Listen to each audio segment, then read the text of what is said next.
देखिए, देश में तानाशाह सरकार है, वो आम आदमी पार्टी जैसा शिक्षा मंत्री जो है ना केंद्र सरकार के पास नहीं था।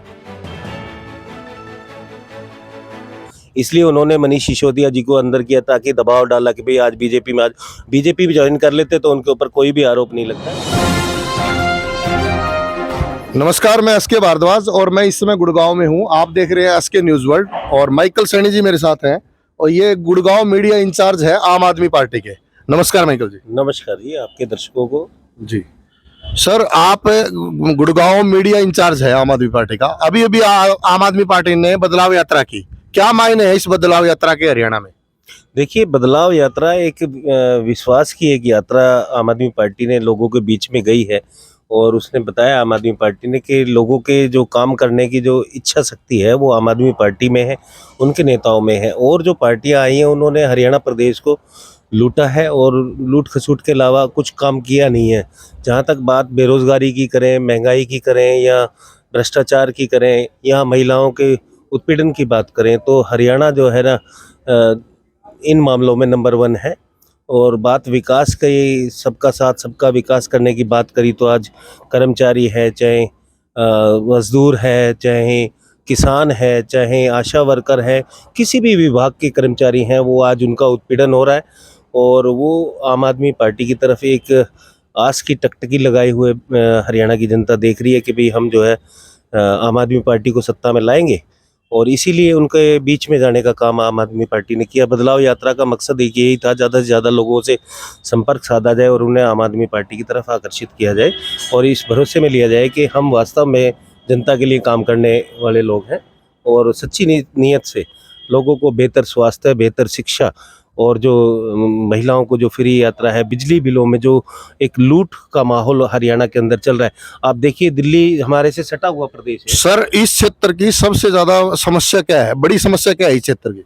सबसे बड़ी समस्या है हमारे ये 900 मीटर है। आपको मैं ये एरिया मैं जहाँ पे खड़ा हूँ 900 मीटर का एरिया, यहाँ पे लोगों को ना मूलभूत सुविधाएं हैं, पानी है, ना सीवर है, ना बिजली है, ना बिजली के कनेक्शन है, ना लोगों को मकान बनाने की वो है। यहाँ पे अधिकारियों का भ्रष्टाचार जो है ना चरम सीमा पर है।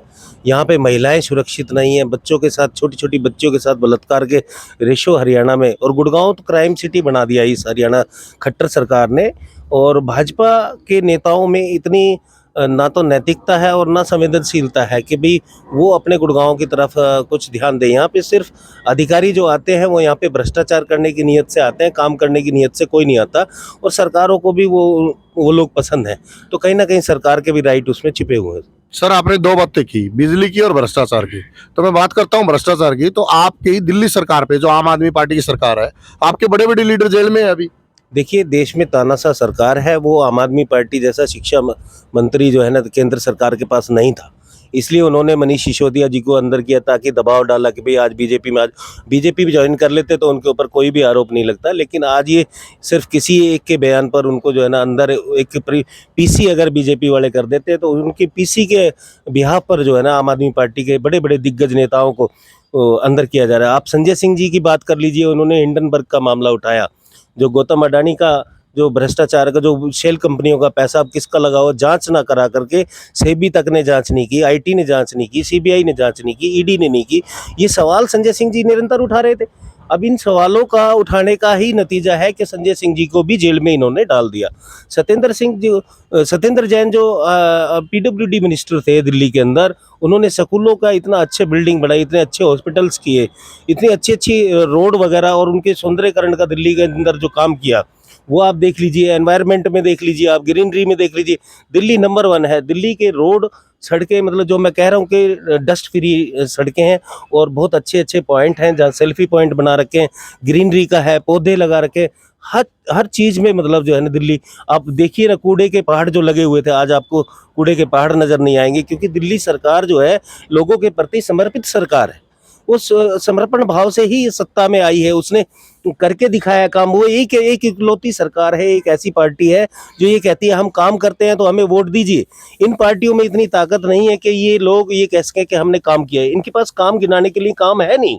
सर, आम आदमी पार्टी के जो आपके संयोजक है, आम आदमी पार्टी के संयोजक अरविंद केजरीवाल जी, जब शीला दीक्षित सरकार थी तो चिट्ठी लेके घूमते थे कि ये भ्रष्ट सरकार है, तो कहाँ है आज वो चिट्ठी? और अब आपके मंत्री सत्येंद्र जैन, एक बड़ा नाम, जो पीडब्ल्यूडी मिनिस्टर है आपके, और आम आदमी पार्टी के एक दमदार आवाज संजय सिंह, मनीष सिसोदिया आपके एजुकेशन मिनिस्टर जेल में है, तो भ्रष्टाचार के विरुद्ध कहाँ लड़ रहे हैं? आपके मंत्री खुद भ्रष्टाचारी है। देखिए, अगर एक भी आप 3 महीने 6 महीने साल भर से हमारे मिनिस्टरों को अंदर डाले हुए, ईडी जो एक बहुत महत्व रखती है इस देश में, एक ऐसी स्वतंत्र संस्था थी जो आज बीजेपी के दबाव में काम कर रही है।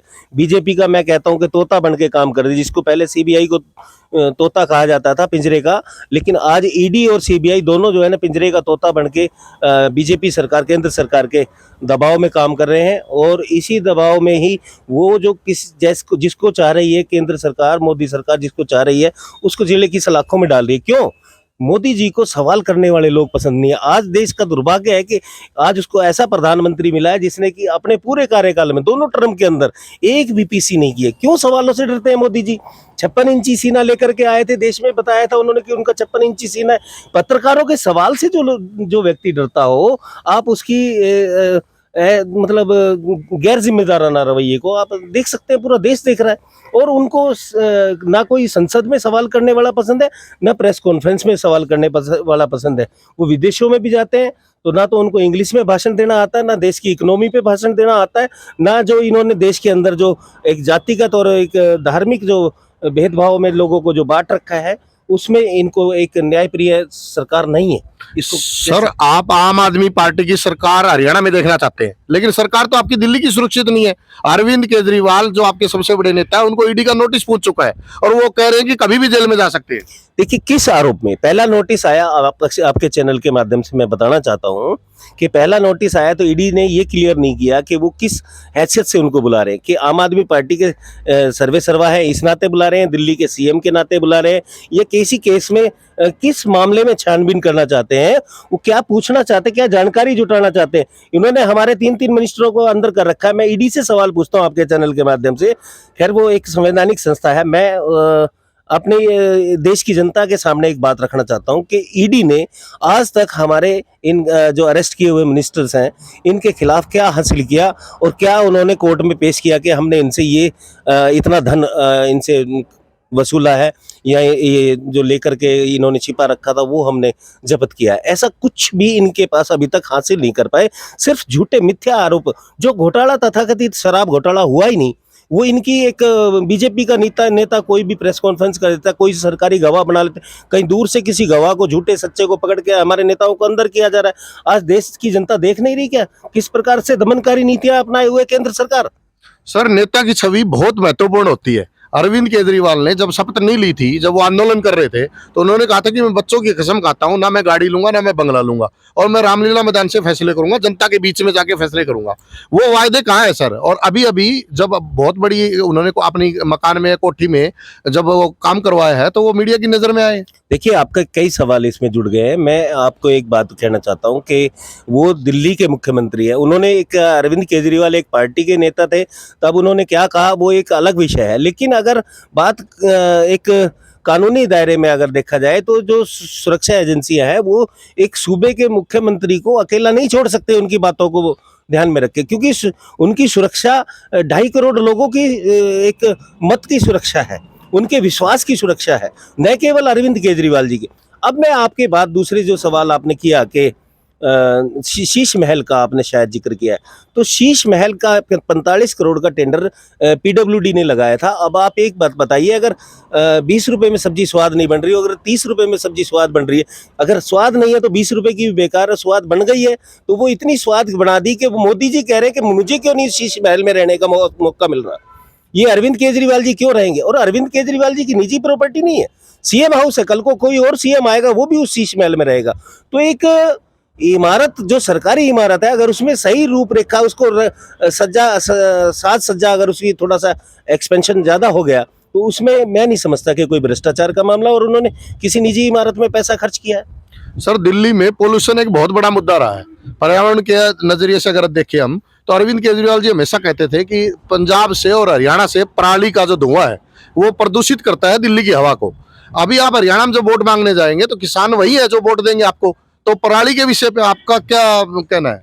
देखिए, दिल्ली में पराली जलाने की जो घटनाएं हैं वो बहुत कम है, माइनर है, इक्का दुक्का कोई मैं हरियाणा और राजस्थान की बात कर रहा मैं हूँ आपको हरियाणा और पंजाब का आपने जिक्र किया है। जी। तो पंजाब में पराली जलाने के केस हुए हैं, लेकिन काफी हद तक वहां पर पंजाब के अंदर जो है कंट्रोल किया गया है। किसानों के लिए पराली का जो एक अमाउंट है वो भी तय किया गया था, जो किसानों को दिया जा रहा है।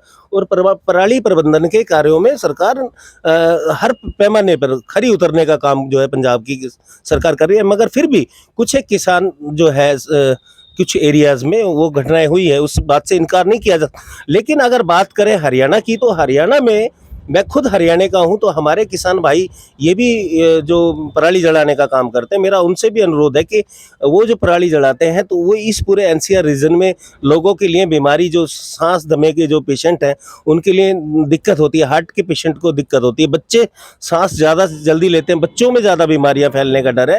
तो जब सरकार आपके लिए कोई स्कीम लेकर के आ रही है तो आपको वो करना चाहिए। लेकिन हरियाणा सरकार इस मामले में किसी भी प्रकार से मतलब सक्रिय रूप भूमिका नहीं निभा पा रही है।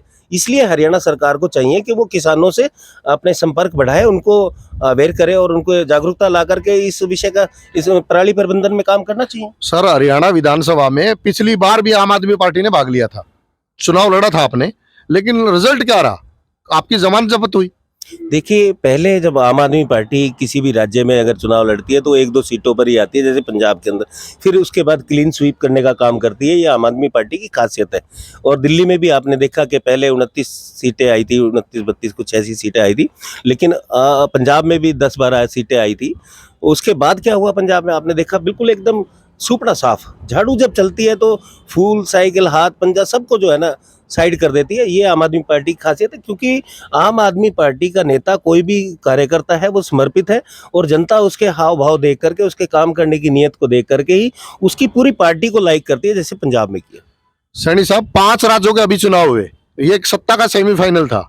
उस 5 राज्यों में आम आदमी पार्टी ने भाग लिया, लेकिन आप कहीं नहीं थे वहां पे, आपके बंदों की जमानत जब्त हुई है। देखिए, ऐसा है कि पार्टी अपने जो हमारे पार्टी के वरिष्ठ नेता हैं, उन्होंने एक बात कही है बड़े स्पष्ट रूप से कि हमने उसमें अहम भूमिका उन चुनावों में नहीं दिखाई है, क्योंकि एनडीए गठबंधन हो गया था, तो उसकी मर्यादाओं को रख के कहीं ना कहीं कांग्रेस को एक फ्री हैंड दिया गया था। तो लेकिन अगर नहीं बात बन पाई, या ईवीएम का क्या सेटिंग की, वो जो 19 लाख ईवीएम जो गायब है, उनका कोई जवाब केंद्र सरकार अभी तक नहीं दे पाई है कि वो ईवीएम है कहाँ। तो उनका कहीं ना कहीं मिसयूज का भी कोई विषय हमने चर्चाओं में सुना है, खबरों में भी कई पार्टियों के नेताओं ने आरोप लगाए हैं। तो ईवीएम का भी एक विषय है। लोगों ने तो मत दिया है कि अशोक गहलोत के पक्ष में, और वहाँ शिवराज सिंह चौहान को हराने का काम किया था। छत्तीसगढ़ में तो कांग्रेस की सरकार स्पष्ट दिखाई दे रही थी, लेकिन फिर भी अगर वहाँ पे बीजेपी बहुमत से आती है तो ये अचरज वाली बात है। और इसमें कहीं ना कहीं ईवीएम का रोल, क्योंकि ईवीएम की हमने ये कहा कि ईवीएम पे सवाल, जैसे कहते हैं कि जहाँ पे विपक्षी पार्टी जीती है सर, जैसे हिमाचल में विपक्ष पार्टी जीती, कांग्रेस ने जीत दर्ज की, कर्नाटक में जीती। सर, वीवीपैट से आप मिलान क्यों नहीं कर देते? वीवीपैट की पर्चियों का और वोटिंग जो उसमें मशीन में वोटे हैं उनका मिलान क्यों नहीं कर देते? ये सवाल जग जाहिर है, लेकिन मीडिया उठा नहीं रहा है। नहीं तो अगर ऐसा है तो सर हर जगह बीजेपी क्यों नहीं जीत रही है? हिमाचल और कर्नाटक में क्यों जीती कांग्रेस? कर्नाटक में कोई वजूद नहीं है। कर्नाटक में बीजेपी का, दक्षिण में तो बीजेपी का है नहीं, पूरा जोर लगा रखी है बीजेपी ने। आपने देखा पश्चिम बंगाल में भी बीजेपी का सुपड़ा साफ हो गया था। तो दक्षिण में बीजेपी है कहाँ? ये तो उत्तर भारत में जो है ना, एक जो हिंदी भाषी जो प्रदेश हैं, उनमें इन लोगों ने धर्म कर्म के नाम पे जो आडंबर लगा करके, जो ये हिंदू मुस्लिम करके, जो एक धार्मिक भावनाएं भड़का करके भाजपा जो है ना लोगों का एक वोट पोलराइजेशन करके जो है ना अपनी सत्ता हासिल करती आई है। और इसमें ईवीएम की भूमिका जो है ना वो अहम हो जाती है, क्योंकि यूपी इलेक्शन का भी आपने देखा होगा, मार्जिन जो है ना 100 सीटों पे 50 से 200, 200 से 500 ऐसी कुछ 45 सीटें थी, और फिर 55 सीटें कुछ ऐसी थी जो 500 से 1000 के बीच में था। मार्जिन कुछ ज़्यादा मार्जिन नहीं था। अगर 100 सीटें बहुत होती है, अगर यूपी में निष्पक्ष चुनाव होते तो मैं कहता हूँ योगी सरकार नहीं आती। सर, भारतीय जनता पार्टी को रोकने के लिए 27-28 दलों ने गठबंधन किया है, जिसमें अखिलेश यादव, आपके अरविंद केजरीवाल, ममता बनर्जी, ये सभी शामिल है। केजरीवाल साहब तो कहते थे कि हम कांग्रेस के साथ ही नहीं जाएंगे, और अब आपने कांग्रेस को फ्री हैंड दे रखा है। देखिए, मैं एक बात कहता हूँ, जब इंडिया गठबंधन बना है तो देश में जो इतना उम्मीद किसी को नहीं थी कि तानाशाह सरकार देश के अंदर आएगी। किसी भी तानाशाह को उखाड़ने के लिए देश की जनता हमेशा एकजुट हुई है, और जनता से ही ये दल है। ऐसा नहीं है कि इन दलों में जनता इनसे नहीं जुड़ी हुई है। इनका भी वोट परसेंटेज है। तो सभी का वोट परसेंटेज मिलकर के इस तानाशाह सरकार को उखाड़ने के लिए ही ये सब गठबंधन में आए हैं। और ये गठबंधन केवल इंडिया गठबंधन ही है, एनडीए गठबंधन में आप देखिए 36 से ज्यादा जो है ना दल, राजनीतिक दल है जिनका जनाधार तक नहीं है। उन लोगों को भी मोदी जी ने साथ लिया। सारे भ्रष्टाचारी सभी दलों से निकल करके बीजेपी में आ गए। बीजेपी भाजपा वॉशिंग पाउडर में धुल करके जो है ना उस वॉशिंग मशीन में निखर गए, वो बिल्कुल पाक साफ हो गए, गंगा नहाए हो गए। यहाँ जो है देश के अंदर मैं कहता हूँ भय भ्रष्टाचार का जो माहौल है उसको जो है ना ज्यादा क्रिएट किया जाता सर आप जहां जीत नहीं पाते वहां आप बोल देते अंगूर खट्टे हैं। सत्ता आपके हाथ नहीं लग रही। सीएम अरविंद केजरीवाल चुने हुए सीएम है, खट्टर साहब चुने हुए सीएम है, तो प्रधानमंत्री मोदी भी तो चुने हुए पीएम है। देखिए आप क्या खट्टर साहब के सामने मैं आपके इस सवाल का सवाल में ही सवाल कर देता हूँ। क्या हरियाणा में जो राज्यपाल महोदय है, राज्यपाल महोदय क्या उन्होंने अड़ंगे लगा रखे हैं? श्री बंडारू दत्तात्रेय जी क्या अड़ंगे लगाते हैं हरियाणा सरकार? जितने अड़ंगे दिल्ली के एलजी साहब जो है ना अरविंद केजरीवाल जी की सरकार में लगाते हैं। जहां जहां विपक्षी दलों की जो सरकारें हैं वहां पर केंद्र सरकार ने ऐसे एलजी बना रखे हैं जो सरकार के हर कार्य में जो है ना बाधा डालने का काम करते हैं, फाइलें अटकाने का काम करते हैं। वो एक संवैधानिक सीट है, हम नहीं, उनको एक निष्पक्ष कार्यवाही करनी चाहिए, लेकिन नहीं कर रहे। वो इस केंद्र सरकार के दबाव में है या उनके पक्ष में फेवर करते हैं, कैसे करते हैं वो उनका विषय है। मैं खैर इस बात में नहीं जाता। मैं तो ये कहता हूँ कि देश में अगर किसी को कोई संवैधानिक पद मिला है तो उसकी गरिमा रखनी चाहिए। दिल्ली एक टेरिटरी है सर, केंद्र शासित प्रदेश भी है और पूर्ण राज्य नहीं है ये। इसलिए कैसे कह सकते हो आप ये दिल्ली में सेंट्रल गवर्नमेंट भी काम करती है और राज्य सरकार भी काम करती है, तो पूरा अधिकार आपको कैसे मिलेगा? सर इसी बीजेपी सरकार ने जो आज केंद्र में बैठी है 23 साल पहले जो है ना इसने इसको पूर्ण राज्य दिल्ली को जो है बनाने का एक जनता में भी संदेश दिया था और मांग भी की थी कि इस केंद्र सरकार से मांग की थी, जो पूर्व में थी केंद्र सरकार, उससे मांग की थी कि दिल्ली को जो है पूर्ण राज्य का दर्जा दिया जाए। आज क्यों ये हस्तक्षेप करें? क्योंकि इनको पता है कि दिल्ली की जनता इनको किसी भी कीमत पर भाजपा वालों को चॉइस नहीं करती है। अभी आपने देखा कि एमसीडी इलेक्शन में भी इनको बिल्कुल एकदम क्लीन स्वीप करके जो है ना भगाया है, क्योंकि इन्होंने आतंक मचा रखा, भ्रष्टाचार कर रखा था। कर्मचारियों की सैलरी इनसे नहीं दी जा रही थी, सभी जो है ना लूट खसूट में लगे हुए थे। जनता ने देख लिया इनका हाल जो है ना, दिल्ली की जनता पढ़ी लिखी शिक्षित जनता है, वो इनको हरा चुकी है। और हरियाणा की जनता भी पढ़ी लिखी शिक्षित है, जो अब अवसर आने पर आम आदमी पार्टी की सरकार यहाँ पे हरियाणा में लेकर के। आम आदमी की यात्रा भी 12-13 साल ही हुई है सर, उसमें 2 स्टेट में आपने सरकार बना ली है, पंजाब और दिल्ली। आप क्या फ्यूचर देख रहे हैं आम आदमी पार्टी का? सर देखिए 10 साल के अंदर पहली एक पार्टी है जो राष्ट्रीय पार्टी बनी है। आप 2 स्टेट में सरकार है तो हमारी गुजरात में भी 40 लाख वोट हैं और 5 एमएलए हैं जी, राष्ट्रीय पार्टी का दर्जा अभी आपको मिला हुआ है जी। और गोवा में भी हमारा जो है ना सरकार में हमारे नुमाइंदे चुने गए हैं।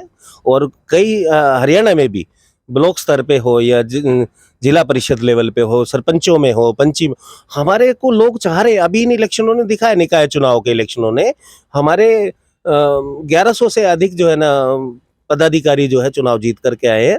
तो वो गांव में हर कस्बे में हमारी जो आम आदमी पार्टी आम लोगों के लिए विश्वास जता चुकी है और आम आदमी पार्टी की ही सरकार बनेगी, ये मैं आपको विश्वास दिला सकता हूँ। हरियाणा में भाजपा मजबूत है और अभी सरकार में है।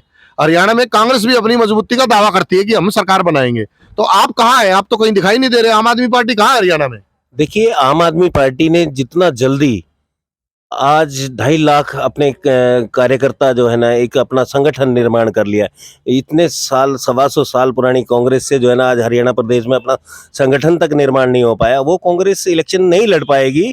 अगर कांग्रेस को 1-2-4 सीटें अगर चाहिए हो तो आम आदमी पार्टी से आना चाहेगी, तो वो हमारा वरिष्ठ नेतृत्व उसको तय करेगा। लेकिन आम आदमी पार्टी यहाँ पे क्लीन स्वीप करने जा रही है, क्योंकि हर बार बीजेपी नहीं कांग्रेस नहीं बीजेपी, यही होता रहा। और इन दोनों पार्टियों ने मिलकर के हरियाणा को आज दयनीय स्थिति में ले जा करके छोड़ दिया है। इसलिए ये हमारी अपील है हरियाणा वासियों से कि एक मौका अरविंद केजरीवाल जी को इस बदलाव यात्रा से हमने ये संदेश देने का काम किया और हमारी अपील को हरियाणा की जनता मानेगी और निश्चित रूप से बदलाव आए। सर मस्ट कंपलसरी क्वेश्चन है कि मोदी साहब पीएम पद के दावेदार है 2024 में भी, बीजेपी की तरफ से नरेंद्र मोदी, आपकी तरफ से कौन? सभी मिलकर के जोर लगाएंगे, जिसका ज्यादा मैंडेट होगा और सभी लोग मिल बैठ के तय कर लेंगे। पीएम की कमी नहीं है भारत में, एक अकेले मोदी जी नहीं है। और अगर ये आप कहते हो, सोचते हो कि भाई मोदी नहीं तो कौन, तो ये बीजेपी की समस्या है, न कि हमारी है। बीजेपी की समस्या है कि अगर बीजेपी में मोदी नहीं रही तो बीजेपी में तो कोई काम करने वाला है नहीं। ऐसे संसद भवन के अंदर उल जुलूल भाषण देने वाले लोग, विदुड़ी जैसे लोग हैं जो किसी भी दूसरे धर्म के लोगों को उनको धार्मिक तरीके से मतलब एक भेदभाव रूप से उसको बोलते हैं, या भाई उसको गाली के रूप में एक तरीके से मतलब जैसे उनको बोलते हैं, ऐसे गलत है। आपने पीएम पद का कोई भी दावेदार घोषित नहीं किया है, क्योंकि सभी पार्टियां चाह रही है कि हमारा मैं आपने पीएम पद का कोई घोषित नहीं किया है, सभी पार्टियां चाह रही है कि मैं पीएम बनूं, तो कैसे संभव है ये? किसने कहा? राहुल जी ने कहा कि भाई मैं पीएम का कैंडिडेट नहीं हूँ। नीतीश कुमार जी ने कहा मैं पीएम का कैंडिडेट नहीं हूँ। अखिलेश जी ने कहा मैं पीएम का कैंडिडेट नहीं हूँ।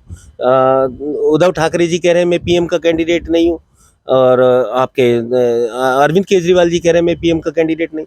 तो ये सब एक क्या है कि आपसी एक सहमति बन चुकी है, और इंडिया गठबंधन एक बहुत बढ़िया मजबूत गठबंधन है, और ये गठबंधन ही इस सरकार की बड़े बड़े राज्यों में इनकी सरकारें हैं, और बड़े राज्यों की वोट परसेंटेज पे बहुत अच्छा फर्क है। और लोगों के, मैं कहता हूँ इंडिया गठबंधन अगर मिलके लड़ा होता ये वाले चुनाव भी, जो 5 राज्यों में चुनाव हुआ, तो पांचों के पांचों स्टेट आने थे। सर लास्ट क्वेश्चन है, आपकी विधानसभा कौन सी है और क्या आप अपनी विधानसभा से टिकट के दावेदार हैं आम आदमी पार्टी से? मैं गुड़गांव की जनता के लिए काम करना चाहता हूं। मैं गुड़गांव का ही बाशिंदा हूं, और गुड़गांव की रक्षा, गुड़गांव की सेवा करना मेरा परम कर्तव्य है। और मैं गुड़गांव की जनता से भी अपील करूंगा कि मुझे जो है गुड़गांव में एक बार सेवा का अवसर दिया जाए, और मैं पार्टी से उम्मीद रखता हूं कि मुझे जो है ना टिकट दी जाए, ताकि मैं अपने लोगों की सेवा कर सकूं, यहाँ से भ्रष्टाचार को मिटा सकूं जड़ से, और यहाँ गुड़गांव को एक स्वच्छ वातावरण दे सकूं, भय मुक्त वातावरण दे सकूं, प्रदूषण मुक्त वातावरण दे सकूं। ये मेरा प्रयास रहेगा। कौन सी विधानसभा क्षेत्र, आप अपनी विधानसभा क्षेत्र में क्या एक प्रमुख काम करना चाहेंगे? सबसे पहले जो मेरे जो गुड़गांव में आज शिक्षा का स्तर जो है वो, मेरी विधानसभा गुड़गांव है, प्रॉपर गुड़गांव, और गुड़गांव शहर में ही स्कूलों की बहुत बुरी हालत है, दयनीय स्थिति में है। ना स्टाफ है, ना बिल्डिंग है, ना अच्छा मतलब इंफ्रास्ट्रक्चर है, कुछ नहीं है। और यहाँ पे एक सिविल हॉस्पिटल हुआ करता था जिसे तोड़ दिया गया, वो भी खत्म हो गया पूरी कॉन्स्टिट्यूंसी में, मेरी कॉन्स्टिट्यूंसी में। तो मेरी प्राथमिकता ये रहेगी कि मैं 10 से 12 जो है ना, एक जो टेस्ट होने की एक लैब होती है वो लैब्स बनाऊं, और कम से कम 4 बड़े हॉस्पिटल 700-700 बेड के। चिकित्सा सुविधा बढ़ाना चाहते हैं आप गुड़गांव में? हाँ, शिक्षा और चिकित्सा। जी। और लोगों को जो ये बिजली के बिल जो बहुत भारी है, मैं अगर हमारी जो हरियाणा की जनता अगर आम आदमी पार्टी को अवसर देती है, तो मैं बिजली के बिल, हमारी सरकार पहले ही दिन जो है ना बिजली के बिल कम करना शुरू कर देगी, फ्री कर देगी। इसके ऊपर भी बहुत बड़ा आरोप है, आपने बिजली बिल की बात की कि आप रेवड़िया बांटने का काम करते हैं, आप जहां भी जाते हैं वहां रेवड़िया बांटते हैं, तो इसमें भारतीय जनता पार्टी बड़ी अगेंस्ट आपके खिलाफ है इसमें? वही भारतीय जनता पार्टी के अमित शाह जी स्कूटियां बांटते हैं, लैपटॉप बांटते हैं, तब वो सुर्खियां नहीं बनती, वो फ्री की रेवड़ियां नहीं नजर आती।